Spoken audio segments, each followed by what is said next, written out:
Hello guys, in this video I'll show you how to register KVB Net Banking online. Firstly, open your browser and go to the official Karur Vysya Bank website.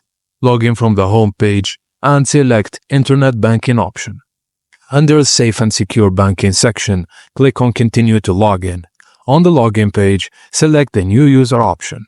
Carefully read through the terms and conditions, then click I agree. You will be redirected to the KVB Net Banking registration page. Select the type of registration, either using your savings account number or customer ID. Enter required details like PIN, registered phone number, debit card number, and debit card expiry date. After filling in all the details, click on Submit button to complete the registration process. And that's it guys, thank you for watching, and please don't forget to like and subscribe for more.